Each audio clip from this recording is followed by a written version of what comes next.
কাছে বলতে চাই, ভবিষ্যতে যদি এরকম আর একটা ঘটনা নোয়াখালীতে, বিশেষ করে নোয়াখালীতে যদি ঘটে, আমরা ডাক্তার সমাজ একত্রিত হয়ে, ক্লিনিক মালিক সমিতি একত্রিত হয়ে এই স্বাস্থ্য সেক্টরকে সম্পূর্ণরূপে শাটডাউন করে দেওয়া হবে। আমি আপনাদের কাছে হুঁশিয়ার দিয়ে বলছি, আপনারা সতর্ক হয়ে যান, আপনারা নমনীয় হন, আমাদের সাথে আসেন, কোথায় আপনাদের সমস্যা আমাদের সাথে কথা বলেন। আপনারা কথা বলবেন না, কিছু হলে ভুল চিকিৎসা ভুল চিকিৎসা, একজন বলছে যে এখানে চিকিৎসা দেওয়া সম্ভব না, তারপরেও আপনারা তাকে মারতে মারতে একটা পশুকে মানুষ এভাবে মারে না, একটা পশুকে মানুষ এভাবে মারতে পারে না। আমি আপনাদেরকে বলছি, আপনারা সংযত হন, এই পেশা ভদ্র পেশা।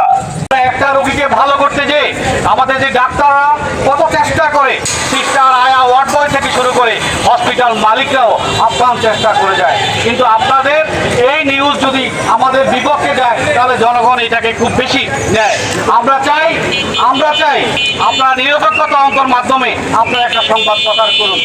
আমাদের রোগী মারা গেছে, আপনারা জানেন শরীয়তপুরে 50 একটা লোক ম্যাসিভ কার্ডিয়াক অ্যাটাক নিয়ে এসেছে এবং আমাদের ডাক্তার তাকে চিকিৎসা দিয়েছে এবং বলেছে অবস্থা খুবই খারাপ, তার প্রেশার 60/40, তার পালস 50, আপনারা তাকে ঢাকায় নিয়ে যান। কিন্তু তারা ঢাকায় না নিয়ে ওখানে একটা মব সৃষ্টি করেছে এবং তাদেরকে এবং যখন রোগী মারা গেছে এই ঘটনার পরপরই তারা মব সৃষ্টি করে আমাদের ডাক্তারের উপরে বর্বরোচিত হামলা করেছে। এই হামলার তীব্র নিন্দা জানাই এবং ভবিষ্যতে আমি সাংবাদিকদের বলছি, আপনারা দায়িত্বশীল আচরণ করবেন। কোনো ঘটনা ঘটলে আপনারা বলবেন না যে ভুল চিকিৎসা হয়েছে, ভুল চিকিৎসার অভাবে রোগী মারা গেছে। আপনাদেরকে উদাত্ত আহ্বান জানাই, আপনারা উদাত্ত আহ্বান জানাই, আপনারা বলবেন সঠিক তদন্ত হোক।